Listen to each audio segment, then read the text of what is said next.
Today we're giving you the top 24 Dynasty running back Cornerstone rankings. So with the wide receiver rankings, it only took 20 minutes for somebody to comment.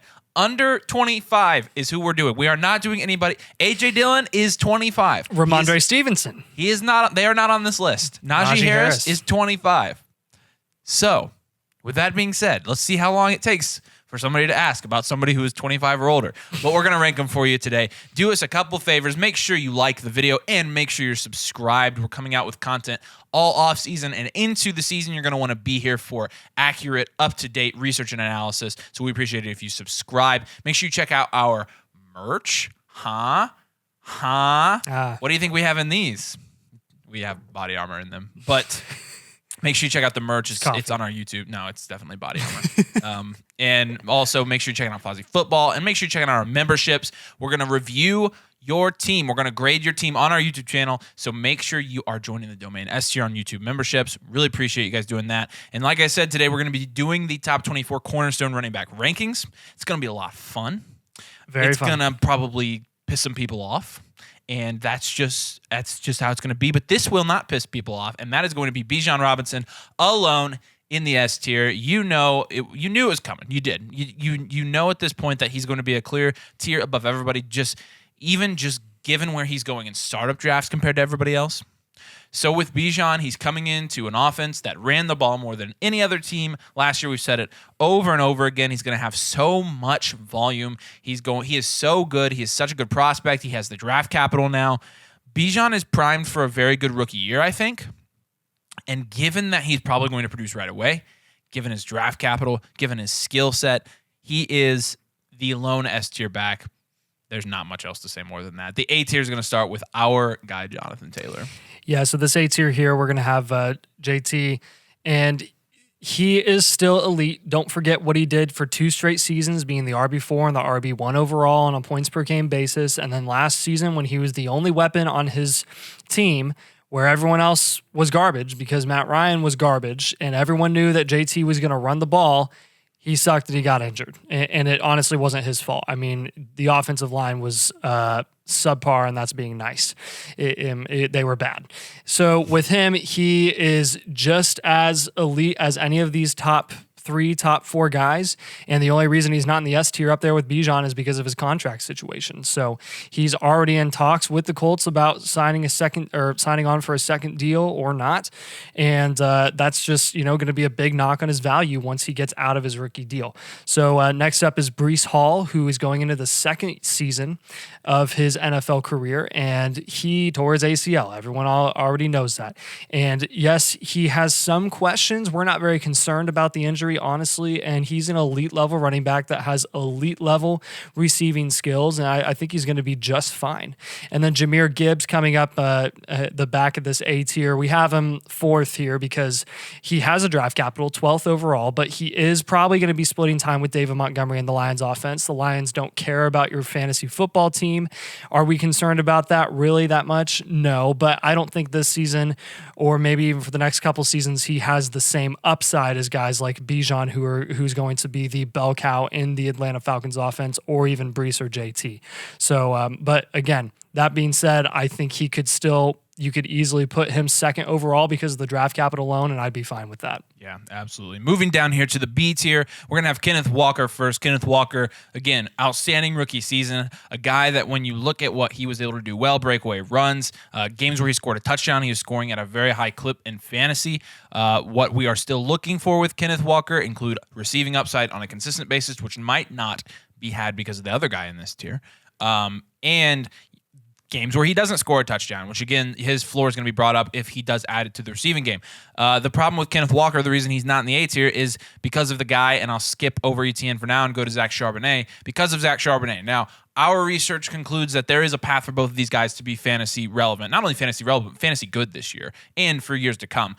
We suspect that they drafted Charbonnet large in part to supplement their receiving game, especially from the backfield. And so if that's the case, Zach Charbonnet is the PPR back in Seattle. I think there are going to be a couple of you that say this is too high for Zach Charbonnet. That's okay. We're being aggressive. We're being aggressive here. We've liked Zach Charbonnet for a really, really long time, long before this year's draft. And because of that, and we're forgetting that this guy is a running back that has second-round draft capital. I mean, he has second-round draft capital with JT and Breece Hall and Kenneth Walker. And it's the first year of his rookie deal, as opposed to the guys that'll be in the tier after this. Exactly. But like that, and he has no injury concerns Exactly. like that. He's a very good all-around back. He's Yeah. probably going to be, if he's using a PPR back, then his fantasy ceiling is going to be at least fairly high, but he's also going to have a pretty high floor for somebody you might be flexing. And then Travis Etienne falls in between these guys. And with Etienne, you know, we have mixed thoughts on Etienne. If you've watched the channel, you know that. Obviously, Etienne has a lot of upside. Last year was technically his rookie season. He was a running back too. You saw in the last 9-10 games of Etienne's season, it was not anything groundbreaking from a production standpoint in fantasy football. So we're looking at Etienne with a little bit of hesitation because Etienne honestly has the skill set and the talent to be in the A tier. However, you also consider now that they brought in Tank Bigsby, a guy that we're personally not high on, but could be playing into the whole Doug Peterson committee back thing that everybody was talking about before the draft. If that is true, then I think Etienne is somebody to watch as long as he stays healthy. I think he's still somebody to watch in terms of he could be slightly overvalued in Dynasty right now. He could be somebody that people regret taking in 2 years. Yeah. But for now, he still belongs in this B tier. He still belongs with Kenneth Walker, Zach Charbonnet. And we're going to move down to the C tier now. Yeah, so with the C tier, we're going to start with Javonte Williams, who we have been noteworthy fans of for quite a while now, really ever since his breakout, his rookie season, and then going into his sophomore season in the NFL last year, he really, shredded his knee. And this guy is obviously major questions with him. Is he going to produce this year? Is he even going to start for the first half of the season? We've heard talk about him being ready to go at the beginning of the season, but it definitely won't be 100% if he is back. There's obviously concerns with with them bringing in Ryan, I guess, from a fantasy perspective. How much is that going to impact Javonte? I think once Javonte's in full swing, it won't be that much, and it'll be his backfield. The question is, when will it be his backfield? If we have to wait an entire second season for him to really get back to what we thought he could be before, and that's going to be a big knock on his value because he will be going into the last year of his rookie deal, and I don't know if anyone's going to want to pay a guy who shredded his knee. Similar to J.K. Dobbins. Yeah, similar to Dobbins, but it really is going to be telling how much he could go up in. I mean, there is a chance he goes up in value if he comes back and looks better off than Dobbins did last season. I think there's a possibility he could increase in value this time next season. So we're still a believer in that, still hopeful for it, and I think it's enough to take a shot on him here in the C tier at the top. And then J.K. Dobbins obviously coming right after him. Same sort of situation. He's really going to be coming in 100% this year for real. Last year, on and off because of his knee, having to get that cleanup surgery and really just having to get re-implemented into the offense when being out of it for so long. He's the alpha back in that offense. No more Greg Roman committees, we don't think. I think Dobbins is really going to be the primary back there. Simon's higher on him than the two of us. Avery, you're starting to come around, and I think you like him even more than I do at this point. I think I'm lower on Dobbins than you guys are, almost by a significant margin. I'm just really worried about it. Honestly, I don't think they're going to be paying him after this season. After they gave what they gave Odell, which ridiculous. Which it is funny. I kind of agree with you about paying him. It doesn't really make a lot of sense. Yeah. But we'll talk about that on the podcast this week. It is funny that he's sitting out and wanting a contract. Yeah. He hasn't. I know he's missed more games. He wants money. It's like, yeah. That being said, he still is a really good talent. I still really like what he can do. He had a good stretch last year, actually. Yeah. So. And as much as there is a knock against his receiving upside or lack thereof, I think there still is something there that just hasn't been explored because of the way the Ravens have run their offense for the last who knows how many years. And then DeAndre Swift is going to back up this tier. I'm higher on Swift than all three of us currently at the moment. You are incredibly low on him. Maybe I should be low on him too. Burnt by Swift. I know you got burnt by him. And honestly, I might be higher on Swift because I didn't get burnt by him last year because I didn't have very many shares of him. And that's just kind of how it went, and I got lucky. But with him, I just love his situation so much more than the Lions. They have no one other than Penny in that backfield behind Swift, and Penny can't stay healthy. And that means if Swift stays healthy, which is a big if, but he stays healthy more often than Rashad Penny, he's going to get a majority of the touches in that backfield, and he can make a lot happen. So I really like what he could do in that six-back offense, and from a fantasy perspective, it could be a lot of fun to see what he does this year. Moving down to the D tier, we're going to start here with Dameon Pierce, a guy that personally we're not... This is like, I mean, outside of a couple guys here, it gets disgusting. This is kind of gross. Yeah. So brace yourselves. Dameon Pierce, a guy that actually might not be a bad value in Dynasty leagues right now, where he's going like 8th, 9th round. If you're getting him there, sure, take a shot on Dameon Pierce. Running back's not going to be the most important position for them to replace. That being said, he's still extremely replaceable, which is why he's here. Also, he was not an RB1 last year, and everybody said he was going to be after the first 4 weeks, and then he actually was. I mean, so with Dameon Pierce, I don't think he's that good of a running back, personally. I think he's a warm body getting carries. I think Devin Singletary is the best running back in Houston. Like, honestly, like I think he might end up scoring more fantasy points than Dameon Pierce because he's a PPR back. Solid chance. So that's what I think about Dameon Pierce. Rashad White is going to be next. Rashad White's somebody that we were really high on coming out of last year's draft, and now he's just gone higher than we ever expected him to. Now, even given that, if he's falling in the 9th, 10th round, we're taking him there too. And it happened in a startup this week. I think you took him, right? No. I don't think none of I us did. take him? No. But he went at a good I think he went at the price. 9th round. Yeah. So with Rashad White, he's not going to be a 3-down back. He's not an early down back. He's extremely inefficient on 1st and 2nd down carries. He's a good guy to have on the field for passing plays, dump offs, things like that. We love those in PPR. And because of that, he has some PPR upside.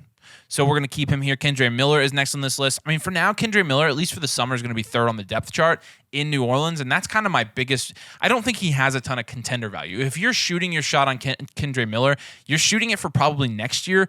I do think if Alvin Kamara gets suspended this year, you're probably going to see starting running back Kendre Miller. I think they would start him over Jamal Williams. However, they did give Jamal Williams money. I think they're bringing Jamal Williams in off a hot year, off of a good year for a reason to produce in that offense. And so given that, and given that Alvin Kamara is not suspended yet, I think you have to be a little bit careful with how we're evaluating him short term. Long term, he might be worth a shot, but we'll see. Roschon Johnson's our favorite guy, probably left on this entire list. Roschon Johnson's a guy that behind Bijan Robinson at Texas was extremely efficient with limited touches, good in the receiving game, good in the rushing game, and now we're looking at him in a Chicago Bears backfield where honestly there's not a ton of competition. These guys are not world breakers in terms of their talent level, in terms of their skill. World beaters.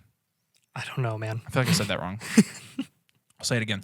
These guys are not world beaters in terms of their talent level, in terms of their ability to maintain an RB1 status in a backfield. So when I see Khalil Herbert getting first-team reps, I don't really care. Like, I think Roschon Johnson's a better running back, and he's got better draft capital, and he was a better prospect. So I think I'm right. But we are. Yeah. We are. Roschon Johnson, he's a good sleeper. He's a really good pickup past the 10th round in Dynasty startups. Isaiah Pacheco is going to round it out. Again, just a whole lot of gross. But with Pacheco, you saw last year in the playoffs, he looked decent. They still re-signed Jerick McKinnon, who is like 31 now. Yeah, he's a team captain too. There's something to be said there. Yeah, too. And he is absolutely going to take away from the potential production of Isaiah Pacheco. So keep that in mind as well. But moving down to the F tier, we're going to start here with James Cook. Yeah, let's just get even worse and worse as we get through these tiers. I mean, this one is absolutely deserving of being the F tier because they're just a bunch of mid at best running backs in my opinion. But James Cook is in the Bills offense. Everyone thought that he was going to be amazing last year out of nowhere and that Josh Allen was just going to dump the ball off to him. And we said no, and of course we were right.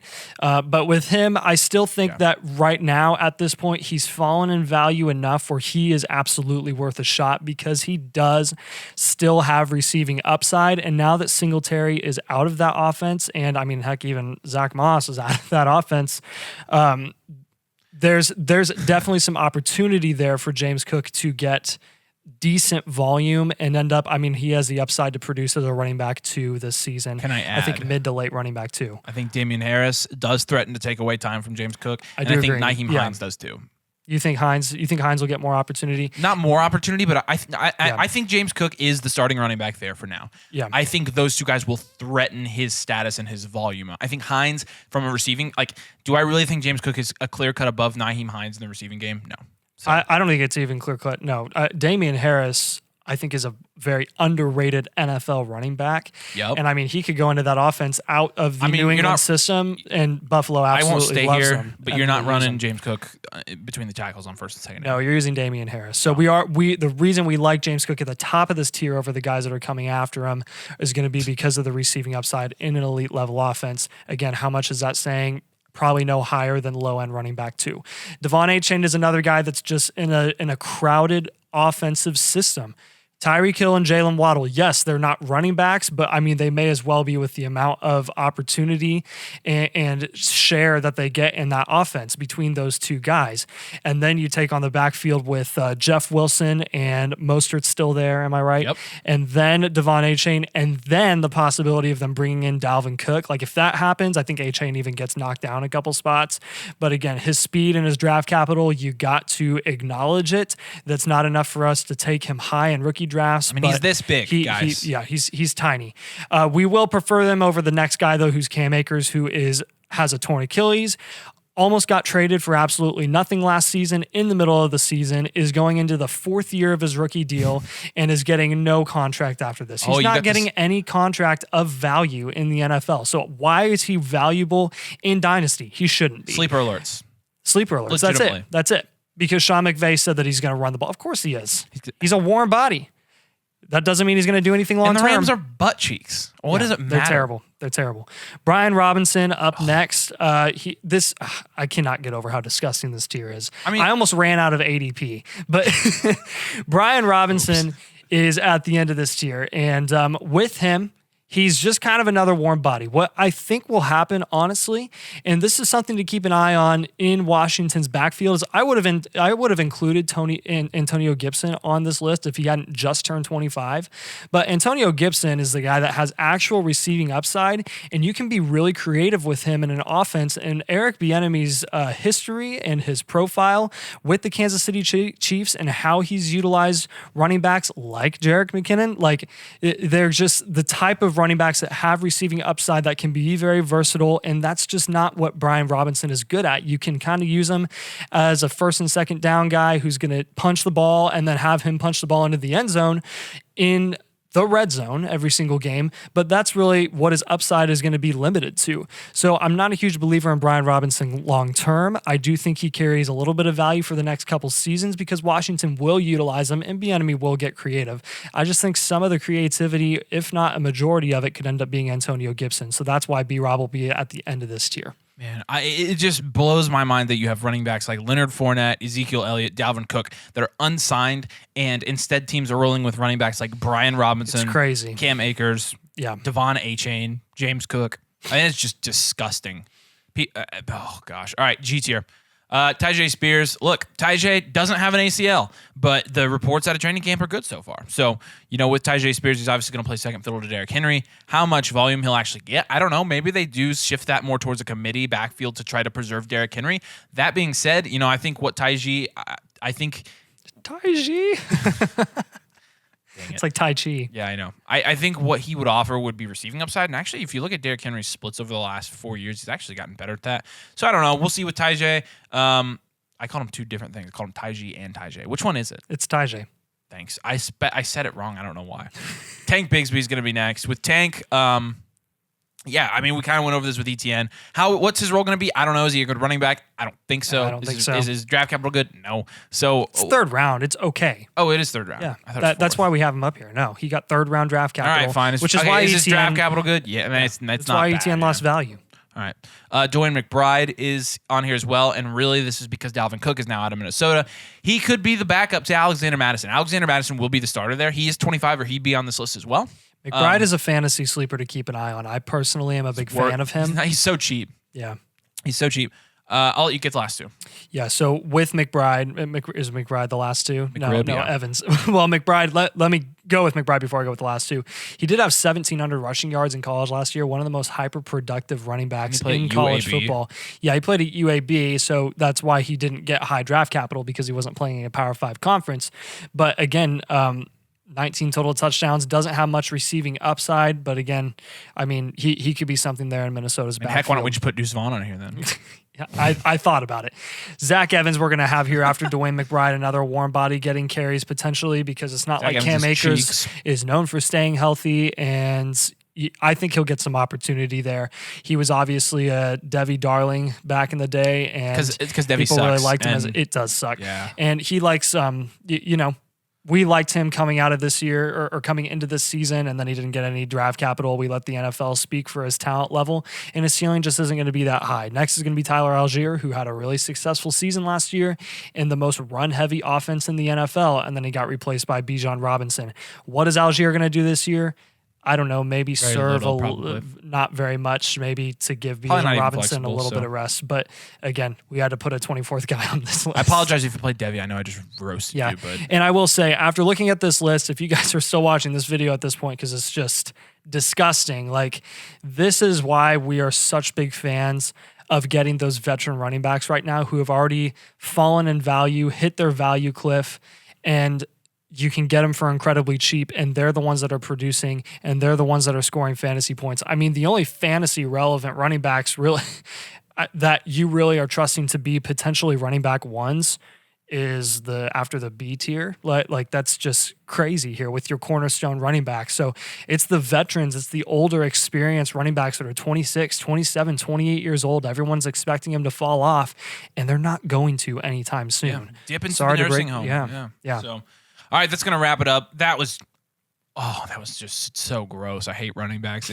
And look, I think as a whole, the community's down on running backs. So it is good to go through and kind of identify who could be sleepers. But at the point where you're Take shots on them. in the 20 to 24 cornerstone running back range, that's what they are. They're sleepers. So let us know what you agree with, what you disagree with in the comments very nicely, please. And it's good to read your comments. It's good to be able to interact with you guys. Do us a couple things. First, make sure you like the video and make sure you're subscribed. Two things that really, really help us out. And it's free, and we can't do it. So if you guys do that for us, we really appreciate it. Check out our merch in the shop on YouTube. Got the mug with the body armor in it. Check out Fozzy Football as well. We're partnering with them. Use code DOMAIN. I'm forgetting something. The memberships, we're going to be doing team review videos, so make sure you're joining our YouTube memberships. And there's a listener league open, so if you're joining the Domain S tier, you also get access to our Discord, which unlocks our listener leagues. We have one more listener league open, so if you want to join a league with us, make sure you jump in that as well. As always, we appreciate you guys watching. Thanks for joining us, and we'll see you later.